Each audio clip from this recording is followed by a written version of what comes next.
How do you manage 4, maybe 6, or 10 kids, all with musical instruments, in a group music class? That's what we're talking about today on Rock School Proprietor Podcast. Mandy and I talk about the different tips and tricks that have worked for us in group classes. We talk about how different age groups require different strategies and how we get results, all while creating an environment that the kids enjoy. Stay tuned. Welcome to Rock School Proprietor Podcast. I'm John Kazicki. And I'm Mandy York. Mandy, today we're going to talk about behavior management in group classes, right? And this was something that you kind of brought up to me, not because of your music together classes, right? Not because of my young mixed age classes. Okay, because with those classes, they can pretty much caregivers are in whatever. the space. Yeah. It's different. Yeah. What inspired you to want to talk about behavior management in groups then? Because I want to know, like, what kind of issues are you dealing with? Well, the majority of what I teach, and for 10 years, I've been teaching mixed age babies through age 5 music together classes. Caregivers are in the space. I mean, you have to manage the classroom, right? Sure. But you're mostly managing grownups, really. And it is easier most of the time to get grownups on board with what you're doing. But, 5 or 6 years ago, I started teaching rhythm kids classes. And I don't teach very many of those. What's the age range for your rhythm kids classes? That is kindergarten to 2nd grade. Okay, so now you're getting into like that sweet spot where kids are impulsive and like they can kind of be destructive. Yeah, and unlike my 2 and 3 year olds, they are talking a lot. Right. They have a lot more to say. Yeah. And there are no caregivers in the class when I'm working with just the kindergarten through 2nd grade. Yeah. So that's the big difference too. Okay. And how many kids do you have in your rhythm kids classes? I teach those anywhere between 5 to 10 kids in a class. All right. That's a decent amount of kids to manage with drums in their hands. Yeah. And then you had mentioned to me recently that you've been teaching a kids choir? Yeah. And have you had issues there too? That's been a new experience too. I started working with a community choir. Yeah. Yes. And that's kindergarten through 5th grade.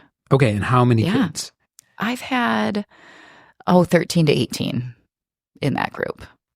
Mm-hmm. Of those different types of classes, which has been the most challenging for you to manage with the behavior stuff that we're talking about? The rhythm kids group, kindergarten through 2nd grade. Okay. Why do you think that is? I think that the very good mix in the choir of kindergarten, 1st grade, as well as 4th and 5th grade. And I think that the older kids anchor the group a little bit. Mm-hmm. They have a better... set the example. Exactly. Right. They have a better understanding of what the expectations are. Mm-hmm. Mm-hmm. Okay. So for me, in the rock school, we have groups categorized in, pretty much all age groups, but we tend to try and keep 4 to 7-year-olds together in our kids rock groups. We do 8 to 11-year-olds in our beginner rock band. We've got rock band programs that are kind of more around 12 to 14-year-olds, and then older kids that are about 14 to 18-year-olds. So very much like with the kids rock being the exception, everything else is a lot like elementary school age kids, middle school age kids, high school age kids. I mean, we also have the adults, but generally don't have behavior issues with the adults.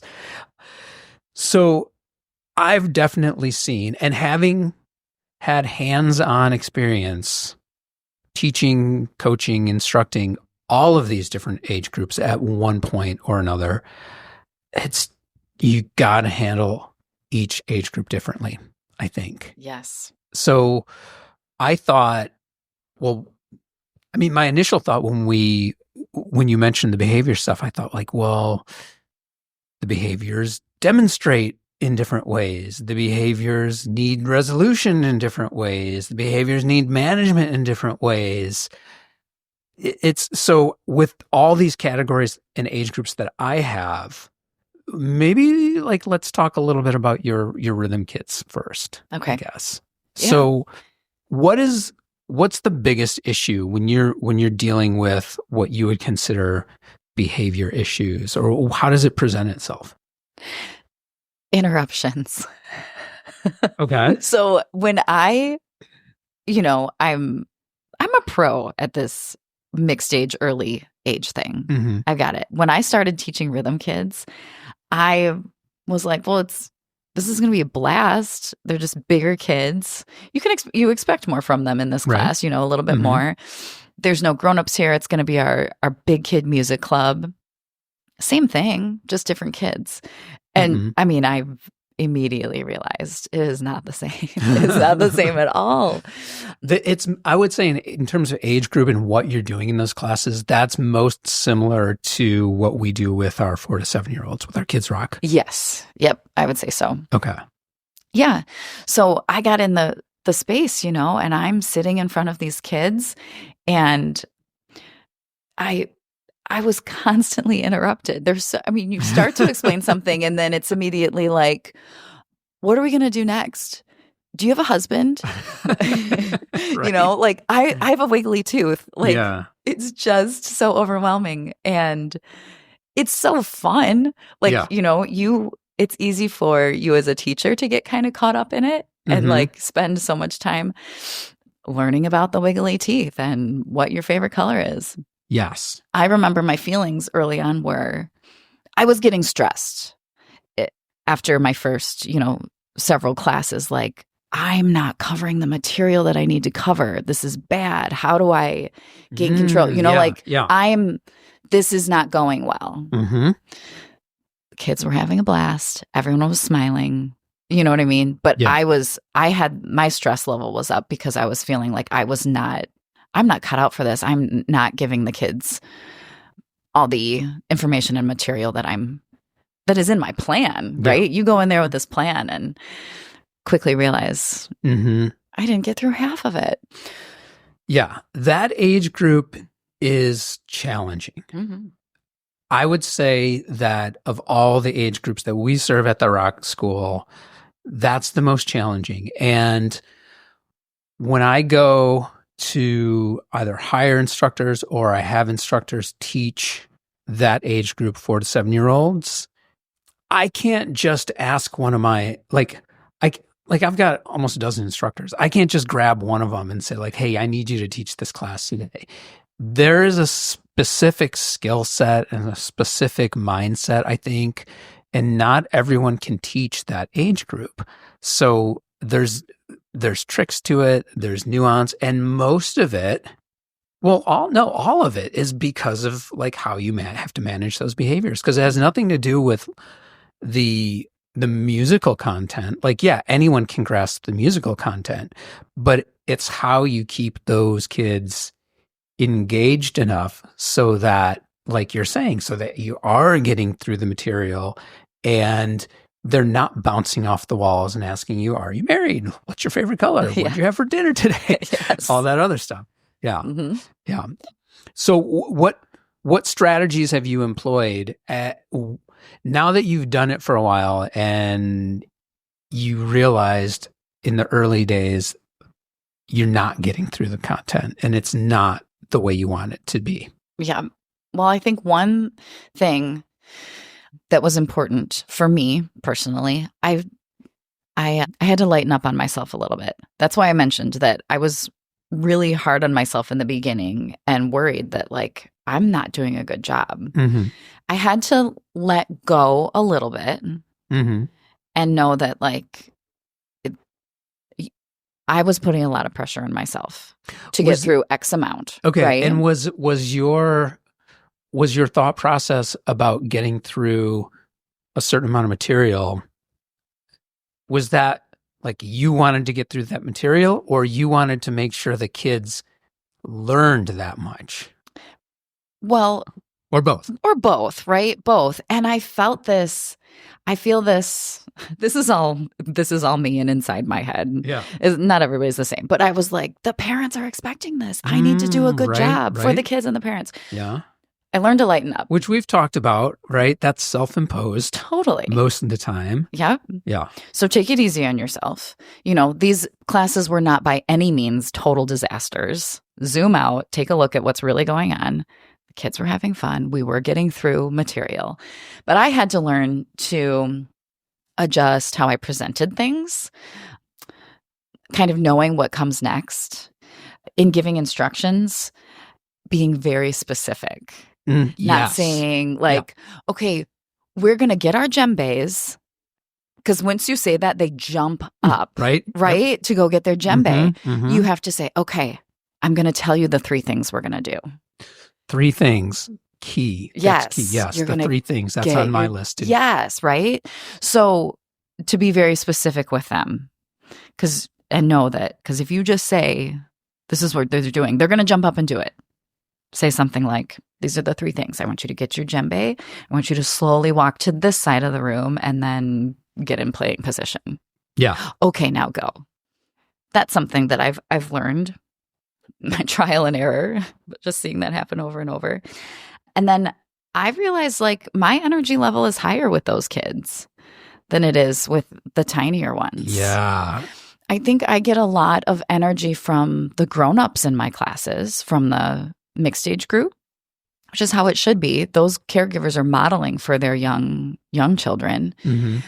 In K through 2nd group, I'm the only adult, right? So my energy level is higher. I've found when I've had to jump in and teach the 4 to 7-year-olds, I am exhausted after even just doing like 1 or 2 classes, right? So even because what I've found is my strategy to keep them engaged is to try and be more interesting than everyone else to keep them occupied, right? So then I'm kind of performing, I'm putting on a show, but also to reduce or eliminate any breaks, any silence in that class. Because if there is a break and if there is a silence, I know that those kids are going to find something to do, and then I'm going to have to redirect them. Oh yeah, they'll fill it. For sure. I feel like that when I have to do those classes, or when I have had to do those classes,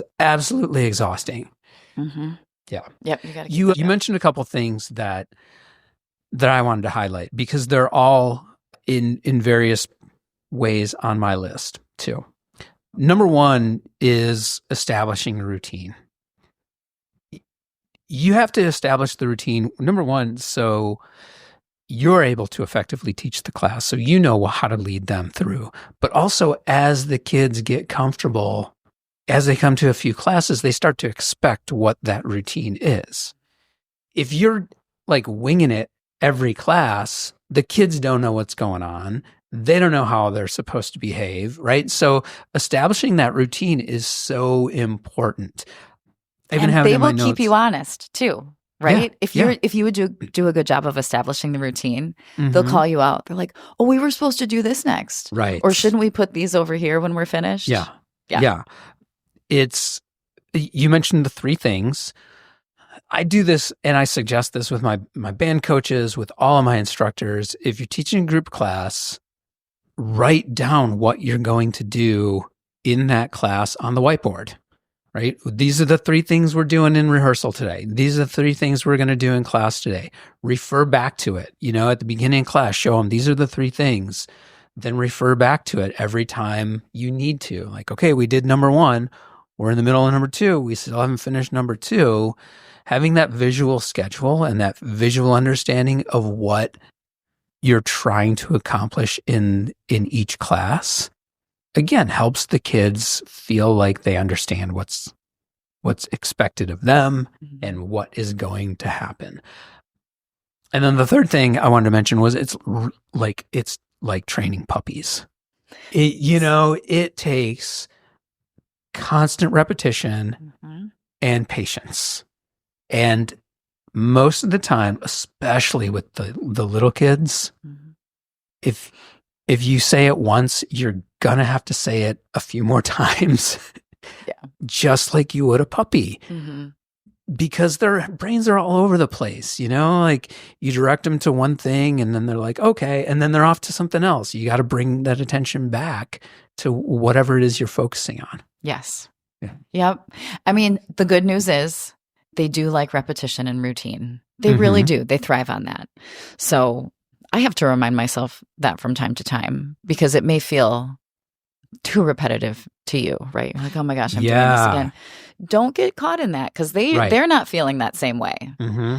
They do like the routine and repetition. And I've found, to piggyback on that, I've found that with a lot of my instructors and band coaches, they will get bored with whatever part they're working on way before the kids in the group will, right? Yeah, so I, again, I'm always encouraging them, get reps in, just if they're not doing it 3 times in a row, to a level that you feel they've got it, then start over and just keep getting reps in. Yeah.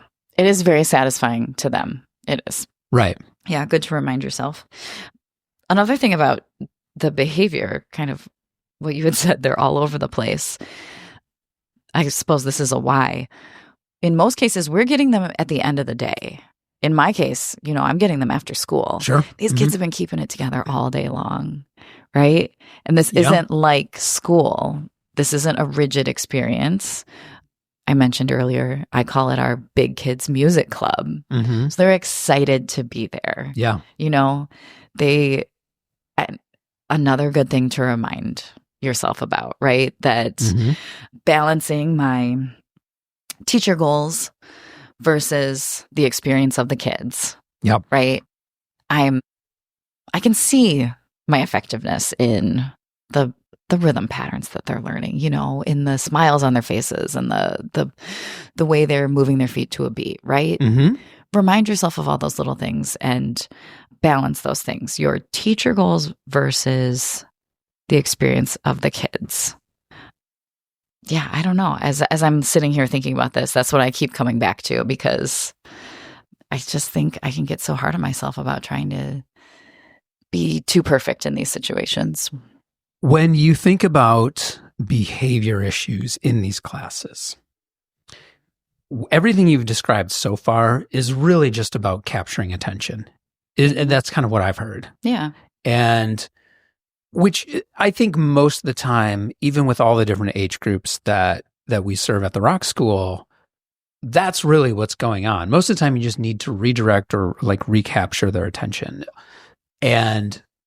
But has it escalated at all in your situation? For sure. I mean, sometimes you, like you say, you have to redirect or pivot. Okay, we're finished with that. Everybody stand up.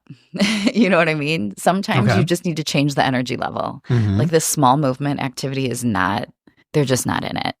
And there's too many things happening. So I just switch gears. I get everybody up. I turn on my next, I always have a plan ready to go, but I'll just switch to my next activity, a large movement, turn on the music, and here we go. Changing gears to kind of refocus everybody. And I find going big helps. You know what I mean? Okay. Not, hey, you guys, hey, we're not focusing. We need to be quiet. Hey, we need to be respectful. You need to quiet your voice. That's not working. That's not going to work, right? Sometimes redirecting to a large movement or I'll say okay, give me a forte drum roll. Let's go. Forte. Yeah. Go, loud, go, loud, quiet, loud. Yeah, we do that. Yeah, using contrast in class. That's a good one. That works often. Okay.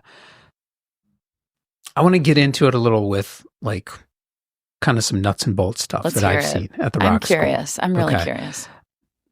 Because I'll be honest, I think that everything you've encountered sounds a little benign. Well, you know We've what? had some serious issues in and I think about classes.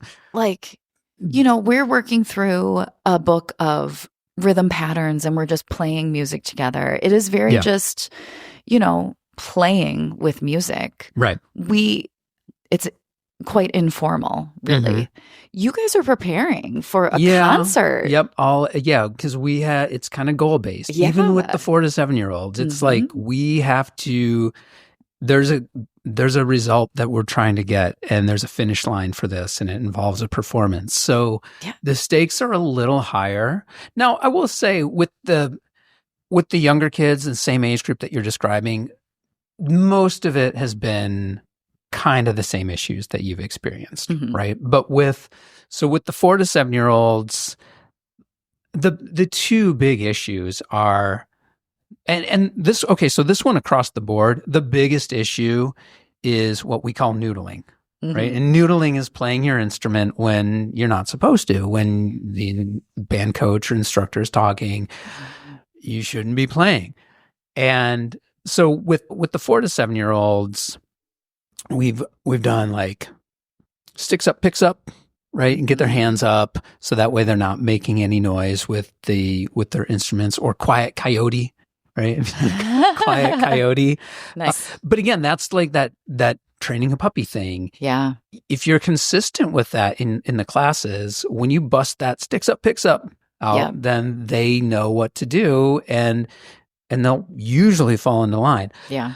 The other one's talking, right? Again, across the board with like all the age groups, it's talking, it's noodling, relatively benign stuff, right? It's all about just, okay, we have to refocus, we have to redirect their attention. Again, it's about training the puppy. That's why I think the visual schedule for each class and what the goals are for each class is really important, because in the moment when you've got an agenda of 3 things that you want to get through, and you've only gotten through one of them, and you got maybe 10 minutes left, you redirect them to the whiteboard and say like, okay, here's where we are. We've done the first thing. We're still not through the second thing. We got to get through all these things before the end of class. Usually that's enough to kind of refocus them. Yeah. You can use that as an incentive. Also, we've done that where like, okay, if we get through these 3 things, then by the end of the class, you guys can talk about what you're doing this weekend, or talk about whatever, sort of reward. We've even done like, you get Skittles or something like that. Yeah. So we play a musical game at the end of class. It's always in the last spot. Okay. And same thing. Like, we got to get through this so that we can play the game. Right. Oh my gosh, they go crazy for that, right? Yeah. Yep. So what happens when it escalates though? Now, again, rarely have we had that issue with the 4 to 7-year-olds. This seems to surface, I would say, more like, 9, 10, 11-year-old age range. What do you do when you continually ask them to stop playing their instrument? When you continually ask them to stop talking when the instructor or the band coach is trying to explain something? Have you had that issue? I have once not done the game at the end of class. I felt so bad. Okay. One time we did not do the game. Okay. And like you said, quiet coyote Yeah. or sticks up, picks up. I do put your drums in sleeping position. We turn them upside down, the djembes. Occasionally I'll have, one student, you need to put your drum in sleeping position right now. Yeah. I'll come back to you. It's tough doing those kind of things. you haven't had level 2. I have not had level 2 behavior issues. No. So level 2 behavior issues are those things where it's like, okay, you've done all this stuff. You've turned the instruments down. You've like used all these techniques, tried to redirect. They're still persisting on, not doing what they're supposed to do. Generally what we'll do, and what I recommend for my band coaches, is if that's the case, then you say, all right, well, why don't you go out of the rehearsal room 5 minutes, just take 5 minutes. You're welcome to come back in as soon as you feel focused, Yeah. when you throw that out there though, you tell my band coaches, you have to follow through. You can't just say that. Hey, if you do this again, I'm gonna put you out for 5 minutes. Oh yeah. Like if you say that, you have to commit to doing it, or else they know you're not serious. Yep. Yeah. Absolutely. So we've done that. No, it doesn't happen a lot, but in extreme cases when things are chaotic, because it's usually one kid that's sort of the source of the chaos. And if you can remove that kid, then everything comes back into line. But that chaos makes it a bad situation, just a bad experience for everyone, right? Like, not just him, not just like the other kids who are getting weird, but also the kids who are like want to focus. Yeah. So that's a good technique. At least it's worked for us, where you just say, all right, 5 minutes. Rarely are they out there for 5 minutes, at least in my experience. Usually it's like they're super embarrassed, right? That they actually have to leave the rehearsal room. God forbid their parents are in the waiting area when that happens, right? Because then they'd be mortified. The parents are mortified. So usually they're out for a couple minutes, come back in, back to business. So that would be like level 2 behavior problem. And then you got level 3 behavior issues. Have you had level 3? Level 3 behavior issues is when it just gets so chaotic that we're not making progress. We're not on schedule with learning and putting together the songs. Every band rehearsal is just kind of a wreck. So our strategy when that happens, and that's when, even all right, 5 minutes out in the room doesn't get things back together, maybe like 5 minutes out of the rehearsal room and they're back in and doing the same thing again. So what I've found is the most important thing to do in those situations is to first get everyone on the same page. So the band coach has to be clear on how you're going to proceed. The members of the group or the students have to understand what the expectations are. And then also you let the parents of those kids know, like, this is what's going on. So number 1, we send an email to all the parents in the group. Things have been a little crazy in band rehearsal lately. Here's a reminder of what our expectations are in band rehearsal. If, we can't keep things under control, these are the strategies that we employ. And I, lay out the strategies I just mentioned to you. It would also be really helpful if you talk to your kid and let them know that, we've got to make some progress and we can't keep going this way. So that's kind of like level 3. Yeah. It's happened. And usually, that's always been enough to kind of get things back on track. Yeah, I'm sure. I can't imagine if it gets worse than that. But yeah. Once you get the parents involved. Yes. I'm sure that takes care of it. Yeah. And I think what I've seen with my band coaches is much like you internalized it when you said, oh, I'm not getting through the content that I want to get through. They do the same thing. They say, like, I'm not good at this. These kids don't listen to me. Like, their parents are going to think I'm horrible, right? And that's not really the case. What it is just kind of like that perfect storm of, like you said, the end of the school day, they're able to cut loose. I also generally think that we're dealing with creative brains that are, they're pretty active. Yeah. And there's a lot of energy going on in those brains, and it just sort of flows out. So I don't think it's the band coach and the instructor's, fault, as long as they're following kind of a plan.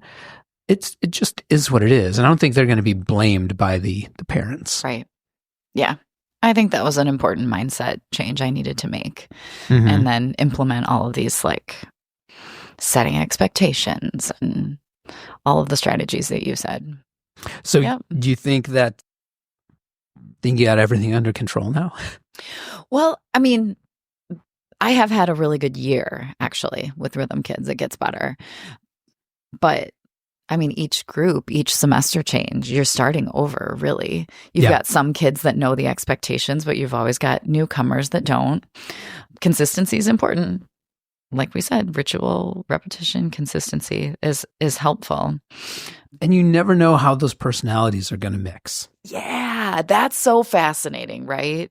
Like you said, it's kind of one of your examples. One kid can kind of stir the pot a little bit, but you add 1 or 2 new kids to the mix. It's really interesting how it changes the dynamic. We had one group. This was years ago. It was a group of all middle school boys and 1 girl. Mm-hmm. And they were like off the walls, right? So hard to manage that group. Got through the session, made it through the performance. The girl wasn't going to do the next session, right? Mm-hmm. She was going off to do volleyball or something, right? So first rehearsal of the new session, all the same boys, fine. Yeah. Absolutely fine. So funny. Oh my gosh. They were all like, and I didn't, like, we were banging our heads against the wall trying to figure out, like, how do we get these kids to focus? We've tried all of our techniques, right? And we realized after the fact, it's like, oh, they were all just kind of posturing for a 13-year-old girl in the room. Oh, man. Yeah. So in that situation, that's biological, right. You can't control that. Mm-hmm. Oh, I love it. Yeah, it's fascinating. Yeah. I like your idea of writing your goals on the whiteboard.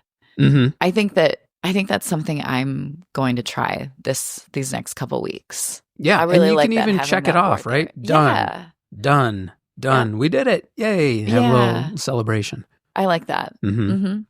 And, for listeners, I've spent time in other classrooms too. That's always something you can do. I've been to the elementary school to watch kindergarten classes, Mm-hmm. Go watch another teacher's class. Go get ideas from people. Yes. I'm always welcoming when people want to check out my space. Like, mm-hmm. It's a great way to learn. I agree. I think it's not as easy as just teaching private lessons, mm-hmm. right? Where you are the focal point. Yeah. Always, so that's super easy to manage. Totally a learnable skill too. I've done it. I've taught my instructors to manage these groups like this, and they've come in with like 0 prior experience with groups. Totally doable. It just takes practice. Yeah. All right. Well, we'll wrap this one up. This was a good one. Thanks, Mandy. Yeah. Thanks, John. We'll see you next time. See ya. Some of these group classes can be challenging, and a few times in this episode, Mandy and I mentioned the self-imposed pressure that we put on ourselves as instructors. If you want more on that topic, we go pretty deep into that on episode 10, Prioritize Playing Over Teaching in Private Lessons. I encourage you to go back and listen to that one. If you've got any questions about groups, be happy to help if we can. You can reach out to us at info@rockschoolproprietor.com. Show notes and transcripts for this and all episodes can be found at rockschoolproprietor.com. I'm at rock.school.proprietor on Instagram. If you'd like to connect with me there, you can also find me on LinkedIn as John Kazicki. As always, if you enjoyed this show and gained insight from our conversation, then we count that as a win. All we ask in return is that you pay it forward. Please share the show with someone you think needs to hear it.